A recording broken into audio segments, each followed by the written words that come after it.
Hi everyone, Materim here again with another narrative battle. This one has the Legions of Chaos facing off against a combined army of the Ogre Kingdoms and Bretonnia, with each side having 5,000 points in a modified battle line scenario. Tok'ran laughed as the small humans ran from him. Peasants was the word used by the knights who had escorted him through the encampment. The dwarven weapons were flowing thanks to the Whitetooth securing the trade routes, and the humans were taking full advantage of this. Winged horses flew over the ogre entourage, and the small archers kept both their eyes on the ogre movement. Although there was peace between the two, looks as if the humans did not trust the ogres as much as they should. Tok'ran had one purpose in mind, claiming his daughter from the clutches of the Chaos God, and the interests of the humans did not concern him. The group made their way to the large tent located in the middle of the encampment, surrounded by 6 humans in gleaming mail with the symbol of a cup upon their shields. The small humans moving around seemed to revere these 6 men with some kind of religious awe. Even the tyrant felt something different about these humans. He would have to ask Lady Aveline about it. One of the humans raised the tent flap, and Tok'ran stepped in, his entourage waiting outside. Aveline was kneeling before a small altar, mumbling some words that the tyrant could not understand. He was anxious to speak with her, but remained silent out of respect until the lady stopped and rose to her feet. "Lady Aveline, I bring you greetings from the Whitetooth," the tyrant said in his best respectful tone. "Tyrant Tok'ran, the lady blesses me with your presence. I was most intrigued when I received your message that you wished an audience with me," Aveline stated, her voice almost sounding musical in the tyrant's ears. "Yes, Lady Aveline, you have earned my respect on the battlefield. The roads of trade have been kept open and flowing, and both of our peoples have benefited from our arrangement. I am here out of respect to ask a favor from you." A look of surprise crossed the face of the prophetess. An ogre tyrant requesting a favor was certainly out of the ordinary, and she knew it must be something important for him to come and ask in person. "I respect you as well. Your clan fights with honor, and Lord Cartasia and myself consider you and your clan a valuable ally. If I can provide you with assistance of any kind, I would be glad to do so." "My daughter, Torga, has fallen under the influence of Nurgle, and has turned her back upon the Great Maw.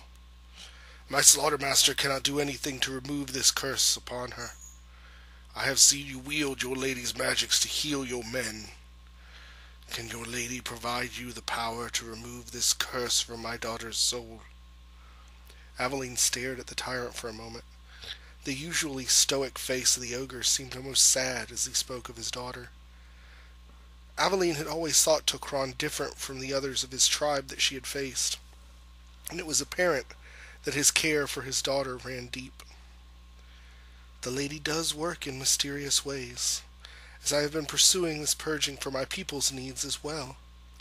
Once again, I believe our alliance would benefit both our causes. It is not an easy matter, and may take some time to do." "Then time is what we will take to do this," the tyrant said, and a glimmer of hope shone through his darkened spirit. "It will not be easy.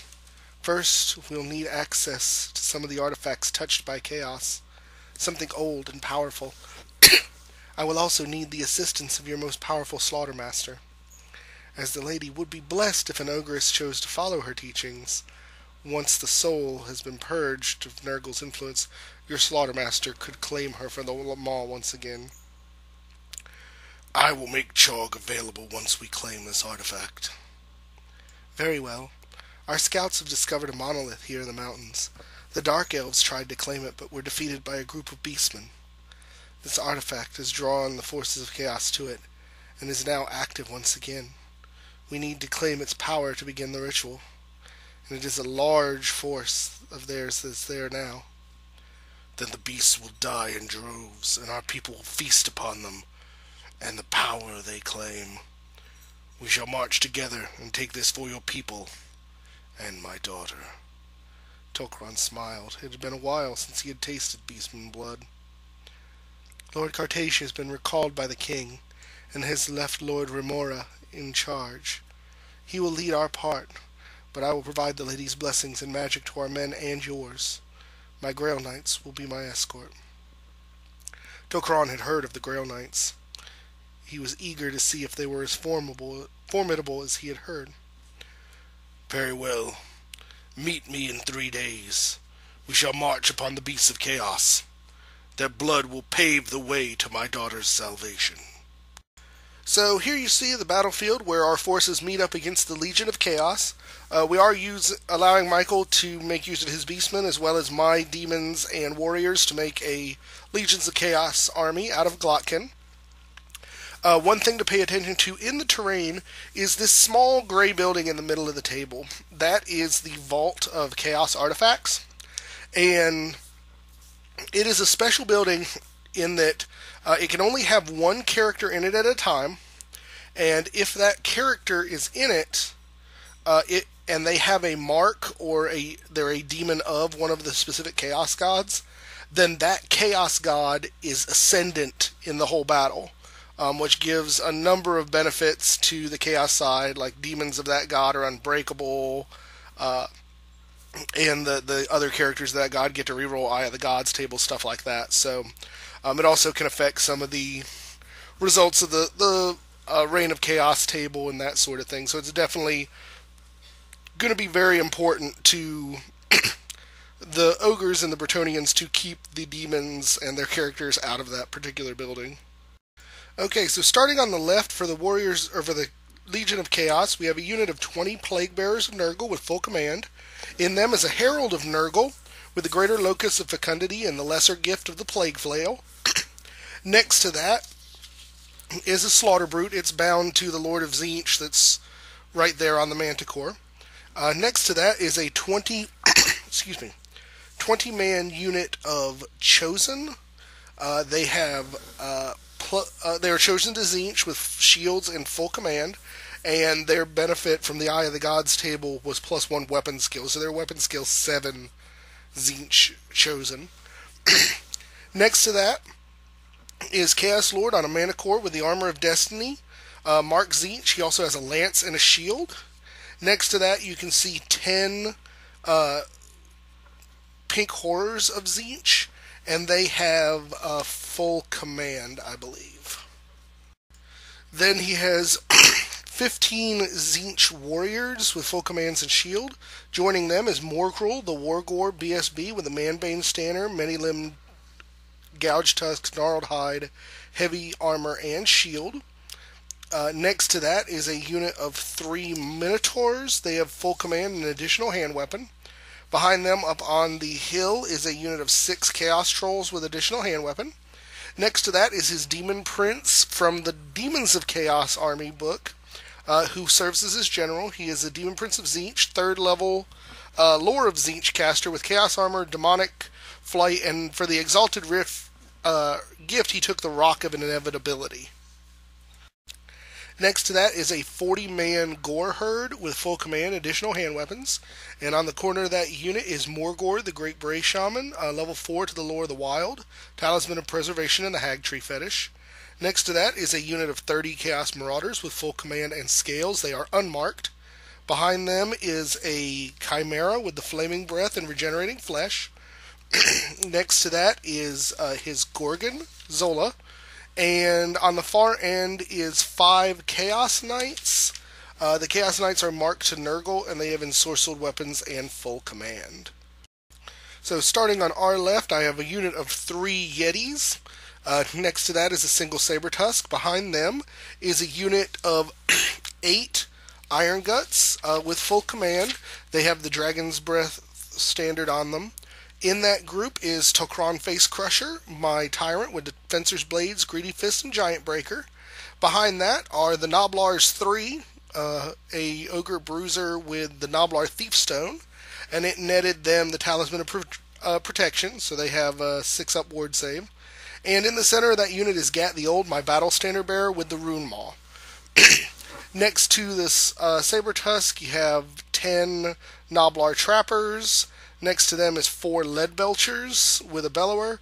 Behind that is 5 ogre bulls with a level 2 slaughter or level 2 firebelly, Ungoro flame belch. He has the channeling staff, talisman of endurance, and the iron curse icon. Then next to those lead belchers is another saber tusk, my iron blaster. Behind them is the Bretonnian trebuchet, which looks awful lot like a Screaming Skull catapult at this point. Next to that is a unit of, I believe that's Knights of the Realm. Big unit. He has a character wall in there, 2 paladins and his lord with heroic killing blow, sword of swift saying, grommel great helm, and potion of speed. The damsel, or the prophetess of the lady here is level... Oh no, this is a damsel of the lady, I'm sorry, level 2 to the lore of beasts. Up front here you see my 3-man unit of ogre man-eaters with additional hand weapon and full command. They are scouted up because I couldn't get around behind him. They also have swift stride. Behind them is a unit of 10 Noblar trappers and the Noblar scrap launcher. Next to that is a unit of 50 Bretonnian peasants with a level 2 prophetess, lore of life, in there as well. She has the crown of command, and up front you can see a unit of 5 yeomen have vanguarded up to that point.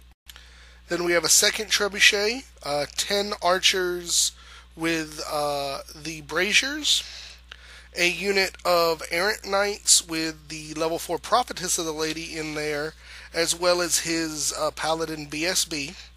The prophetess has the silver mirror. And the first damsel has a dispel scroll, so he does have 2 dispel scrolls here.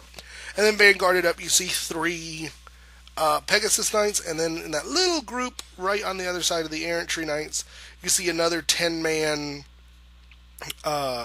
archer unit. These are the ones that have skirmish, and I think they have braziers too. So we decided to let the Legion of Chaos go first so that the Bretonnian ally could pray, and on the left side here, he is coming right for me. Slaughter Brute leading the way. He's got those Chosen and the Plague Bearers coming at me, and I'm really afraid of the Chosen. With everything except for my characters being weapon skill 3 over here, I'm hitting them on 5s, and they've got good armor.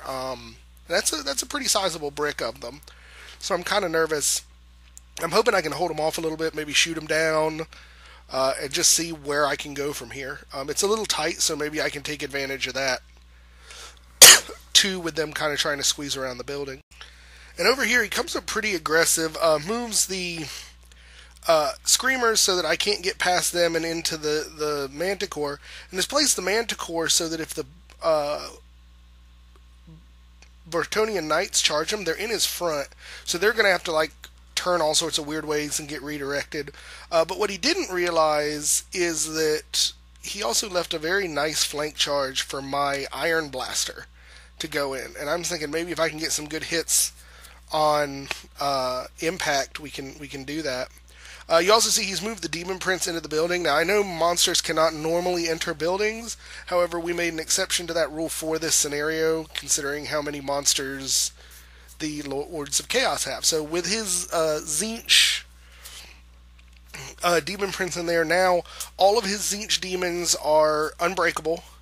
His Tzeentch warriors and beastmen get to reroll on the Eye of the Gods table, and it has some other effects. So he was definitely happy to be able to get in there top of turn 1.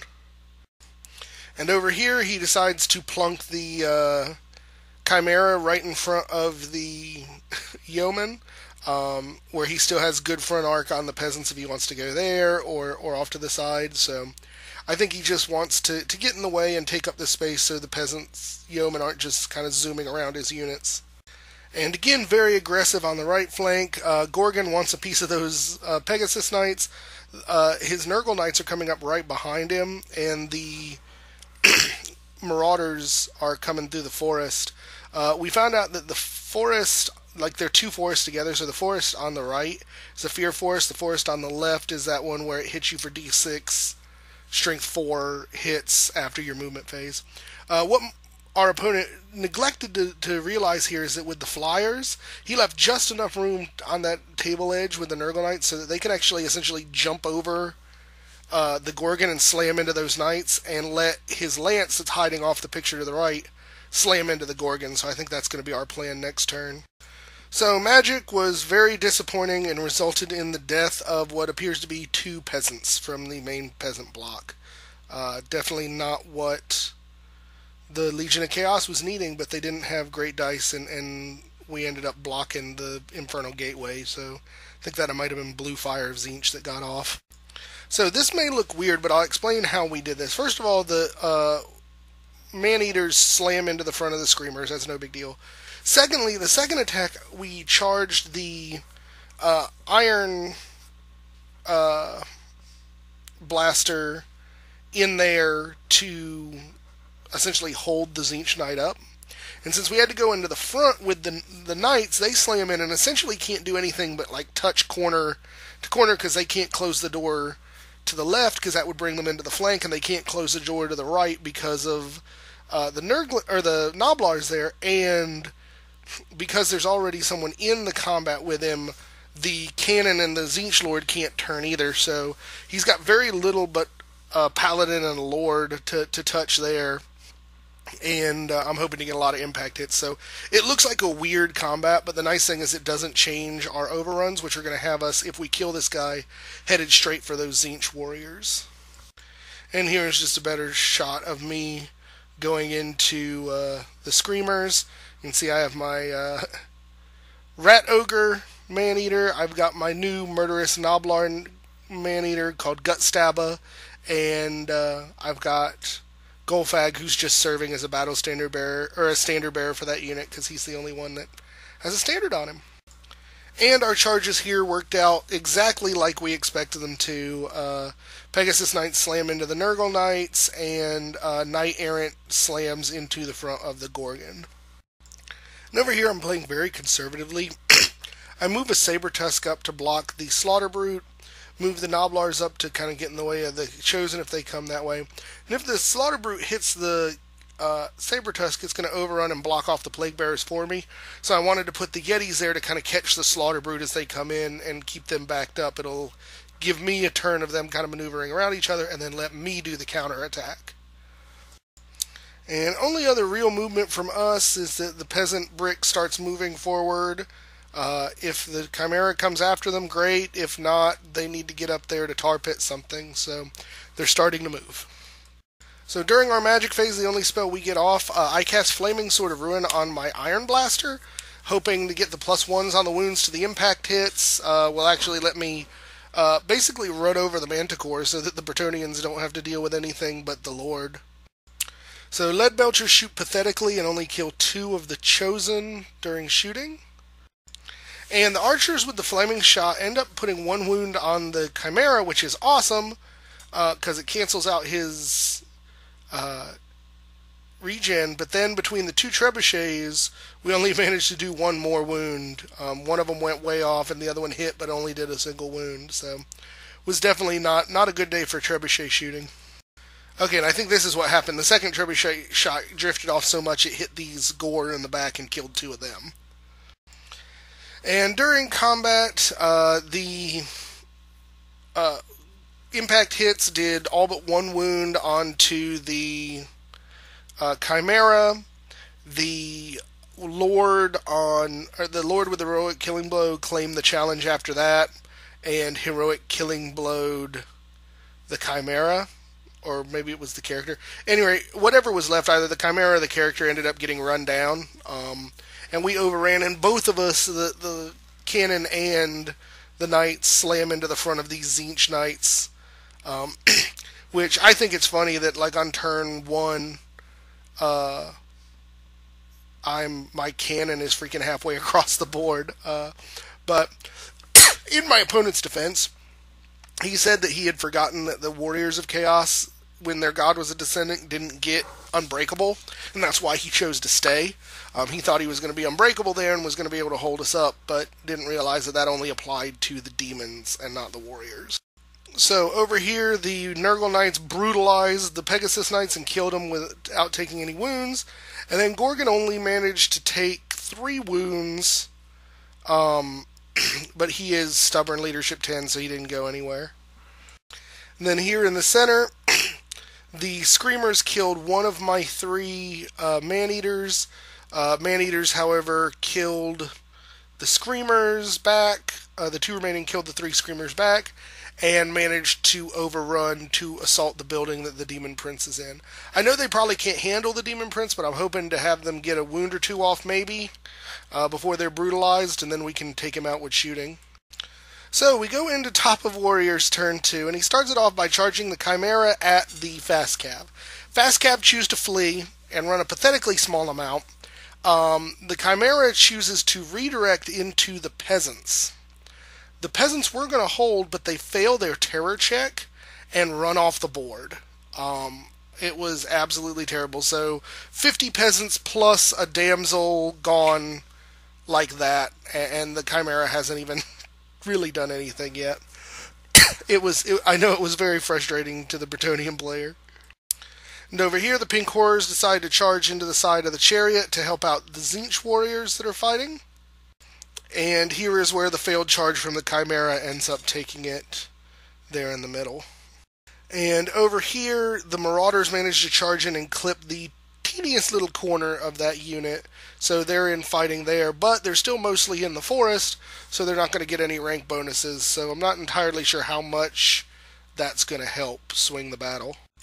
And here, since the Tzeentch Lord on the Manticore was killed last turn, the Slaughter Brute is now unbound. He turns around and randomly slams into the Plague Bearers and kills, I think he kills 2 of them with his just charging into them, and then bounces off to where you see him right there. So he's definitely going to be doing a much better job at clogging this area up than I thought. So the Chosen decide they don't want any piece of that and sidestep into the building. And the Plague Bearers try to back the hell up so that they're slightly less likely to get hit by the Slaughter Brute, but they can't really turn and run because that would show their back to my Yetis, who are like Movement 7 Swift Stride, and would totally love to tear the back of them up. And here in the center, the Minotaur and the Chaos Trolls are desperately trying to follow the hole that the Chimera is making in the center of our lines.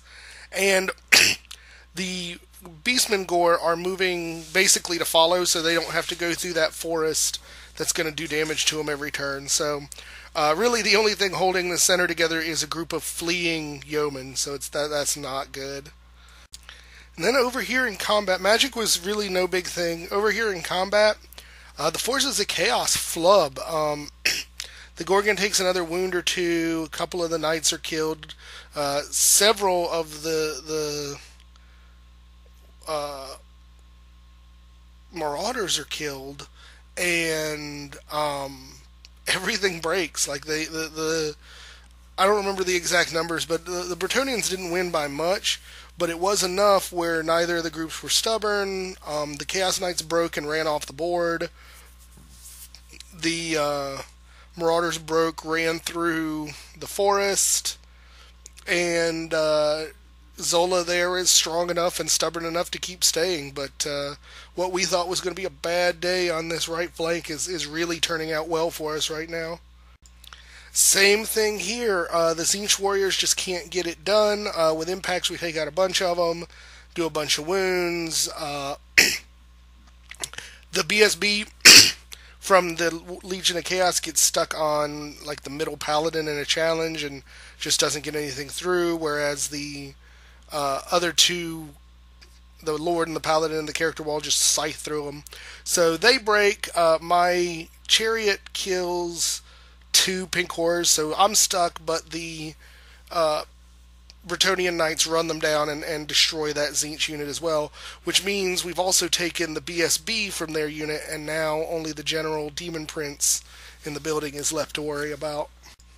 So we go into the combat here. Demon Prince kind of fluffs a little bit.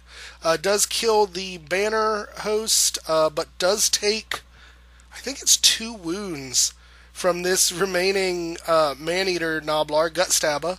I don't win the combat and get pushed out to where you see me there. But that's pretty much what we wanted to do, put some hurting on the Demon Prince and then open him up to be shot at. So, way to go, Man-Eaters. That was exactly what you guys were supposed to do. So, top of 3, or bottom of 3 rather, I go in here with the saber tusk, just hoping to chew through these pink horrors and free my cannon up quicker.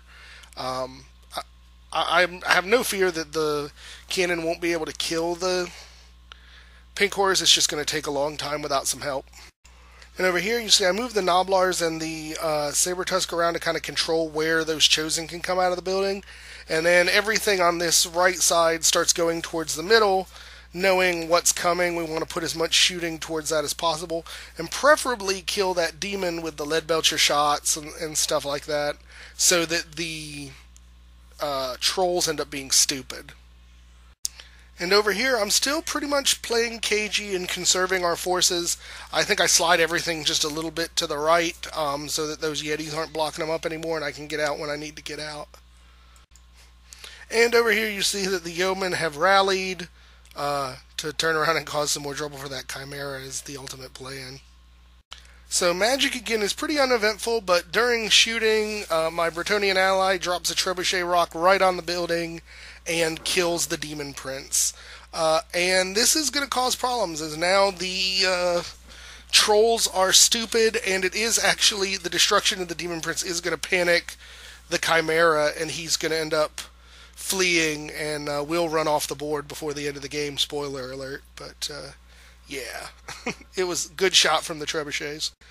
And then in combat, now that the pink horrors are no longer unbreakable, they get the unstable rule back, and we just crush them. Once they're down enough, I do the reform, so the front of the cannon is staring at them. But yeah, they've got one more turn in this world, and then they're gone. Then over here, the Gorgon is trying to eat characters and regain his health and isn't doing anything, but the paladins, or the knights, are also fluffing, so we've got a big pillow fight here. And here's where we show the Chimera where he fled to after the demon prince was killed. We just forgot to do it till the end of the turn.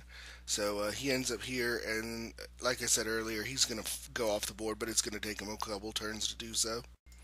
So on Chaos turn, the Minotaurs here run over to go help Zola before it's too late, and the trolls, you can see, start coming towards the trebuchet down at the bottom. And during random movement, the Slaughter Brute turns around and starts coming for my Yetis, and it's at about this point I realize I just have to deal with him and get out past him to the Plague Bearers, so that's my plan for next turn. And here's another shot of the Chimera continuing to run for the board edge. And here the Bestigors reform into a column to best be able to handle the knights when they come charging in next turn. And it doesn't look like it because none of those are magnetized, but we did change the facing of the front rank here, so they are facing the knights at this point. And here's a better shot of the trolls continuing to come towards the trebuchet. And realizing that I'm going to have to deal with the trebuchet, or the Slaughter Brute soon, the Plague Bearers decide to go ahead and get the heck out of Dodge, so that they're not going to be there once I get through with him. So we go into Magic, and you might be wondering what the heck happened to those knights that were standing right there in front of the Great Bray Shaman. Well, he has this spell that does like 5d6 strength 1 hits, and just rocked the face off the knights, and they ended up panicking from it and running like crazy. So here's where they end up basically blocking off all of my units from getting into the Slaughter Brute. So my only chance at this point is to run Tokaran out into the Slaughter Brute's side and let the Yetis take him in the front. But it's just so frustrating. I've been kind of backed up here for my own choice most of the game, and now that it's time for me to come out and do something, the Knights are blocking me up too. And then we forgot to take the Dangerous Terrain test for running over all the various units, so he ends up doing so, and loses 2 more Knights out of the unit. So now he's down to just 3 Knights in the unit and the 3 characters, and one of the Paladins, this blue one on the corner here, I think ends up taking the 1 wound you see there. So it was just not a good day for that particular Bretonnian Lance. So with nothing else going on, we go into combat, and of course the Iron Blaster and the Last Kitty destroy the 2 remaining pink horrors, and the Iron Blaster's turn to face the Chosen, who are coming out behind the building, and the Kitty is facing off towards the Gore so he can go chap them up a little bit. And then in the combat over here, the knights don't do anything to Zola the Gorgon, but the horses from one of the knights ends up getting in the last wound on him and kills him, so he drops. And I think the knights sort of turn to face the Minotaurs, but the unit of archers behind them make it not perfect. So on our turn, I do what I said I did, charge the Yetis into the front of the Slaughter Brute and Tok'ran into the side. I'm pretty sure Tok'ran will be able to take this thing, but if not, the Yetis will be able to finish putting a hurt on it. And I mean, it's only weapon skill 2 now, after the lack of it being bound and the Yeti's Frost Aura, so should have a little bit of a more difficult time hitting us back if it gets the chance to. And over here, the reform was just enough to see the Minotaurs, so the Knight unit charges into them. Still think the Knights probably have the benefit on this on the charge, but Minotaurs are kind of brutal, and I don't ever want to underestimate them. Then over here, the Knights fail to rally and run right through the 2 units there and end up within millimeters of the edge of the board.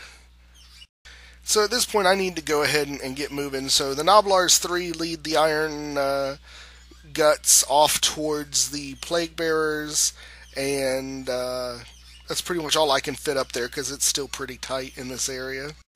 Then over here, the Noblars go into the building so they can shoot at the Chosen.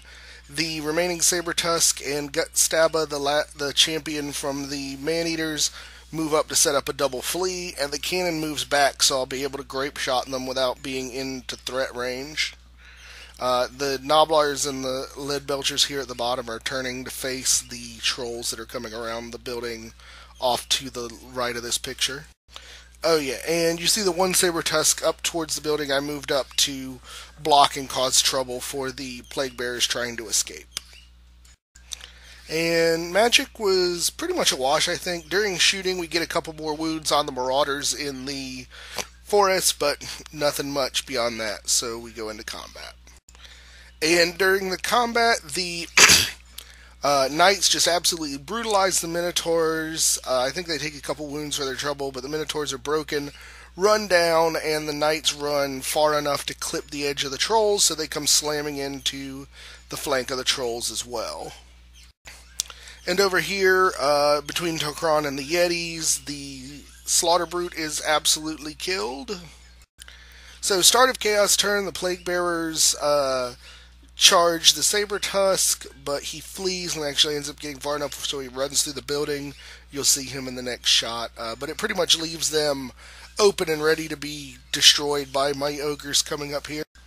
So here you see where the other Saber-Tooth ran. The Chosen choose to charge that one Saber-Tusk. He flees. Then they fail to redirect into the Man-Eater, so they're going to get stuck going that way. And here you see the Chimera running right the hell off the board. And here, the Marauders moved up a little bit to try and get into these Knights, but they didn't get out of the Wildwood, so when it wounded them at the end of the in the movement phase, it ended up doing enough wounds to cause a panic check. They panicked and turned around and fled off the board, or fled towards the edge of the board. So during the magic phase, I don't remember what spell it was, but the Great Bray Shaman ends up destroying one of the trebuchets, and then casts another spell which ends up getting rid of this archer unit off on the side. So definitely a lot of good magic going on for him this turn. So in combat, the Knights take another wound here, but they end up doing enough damage to the Trolls that the Trolls break and get run down. So then on our turn, I throw everything I've got in this area at the Plague Bearers. The Yetis and Tok'ran end up in their flank, the Iron Guts end up in their front, and it's just not going to be a good day for them at all. And over here, finally, the Knight unit with all of his characters in it manages to rally and turn around. And everything else I've got starts moving around the building here to confront the Chosen, which are still hiding behind the tower. You can see, however, that my fleeing Saber-Tusk does not rally and ends up right behind the building there. And his archers finally come out from behind the walls they've been hiding on to get into the game a little bit more. So we go into shooting, and Ogre shooting takes off a handful between the lead belchers and the Noblar scrap launcher. And then the trebuchet ends up taking off a second handful, so that unit's going down real quick. Then in combat, yeah, my ogres just absolutely destroy that Plaguebearer unit to a man, and everything turns around to face the back end of the Chosen unit hiding behind the building. Top of turn 6, the Chosen charge at the one remaining Maneater who flees. They fail to redirect, and the Gore charge into the front of the Sabertusk who decides to hold. And so with nothing else really to do, we go into combat, and of course the Ungors destroy the Sabertusk without trying. So this is pretty much the one picture I have of turn 6. I charge my Iron Guts with the Noblars 3 into the back of those Chosen. The Noblars 3 kill the Chosen champion in a challenge, and the Iron Guts kill everybody else. So that's pretty much all she wrote there. And so here is just the final picture of the battlefield. Only thing left of the chaos is the Great Bray Shaman and a few of his Gores there in the middle, whereas pretty much most of our armies are left there. So it's a pretty solidly clear result to that battle. Tok'ran pushed his way into the small stone building that had held the purpose of their march. Beside him walked Lady Aveline. Lady Aveline, what is the item you need to cure my daughter? The prophetess looked around the small room. It was littered with various items claimed by the beastmen. Crumpled against one wall was the broken body of the Tzeentch demon prince. There it is, she said, pointing to a small mirror made of bone gilded with gold. She moved to claim the mirror. Tok'ran stood over the body of the demon prince and reached down and ripped open the creature's chest. Deep within it was the black and twisted hell heart of the creature. Tok'ran tore it from the corpse and placed it in a pouch. Aveline looked at him with a look of disgust on her face. Tok'ran just shrugged and said, "It is for Chog." Lady Aveline just nodded and said, "This is what we've needed. I believe we can begin the ritual to cleanse your daughter." "Excellent. What do we need to do?" Tok'ran replied. "We must find a place of purity and perform the cleansing ritual. Then your slaughtermaster can recall the blessings of the Maw upon her if that's what she wishes." "Very well. I will return to my tribe and bring back Torga and Chog." "Yes, we will head to the site. I'll lead some of my troops here to take you to us when you return." Tok'ran nodded and left. For the first time since this mess began, he felt hope in the future of his daughter and his clan. So it was a pretty solid victory for the Ogre Kingdoms in Bretonnia. I think I liked my list. I think the Bretonnian player did for the most part too, though he was disappointed that his his peasants ran off as soon as they were charged by something scary. But what are you going to expect from peasants? I know the Chaos player, he was having a little trouble with it because he usually just plays Beastmen. Didn't really have a good time to get the rules for the warriors and the demons, much less the new army rules for Glottkin, so he made a few what I would consider crucial mistakes, such as choosing to hold with the warriors of Chaos Lord on the Manticore instead of fleeing, stuff like that. But all in all, it was a fun game. It was very back and forth early on. There were definitely some moments we were kind of holding our breaths as how the Bretonnians got beat. But I think what ended up coming down to is that the Beastmen, or the Chaos Army, had to spend most of its strength doing the damage it did to the Bretonnians, and my Ogres acted like a reserve force, and by the time they had weakened themselves, it was pretty easy that I was able to sweep out and kind of clean everything up.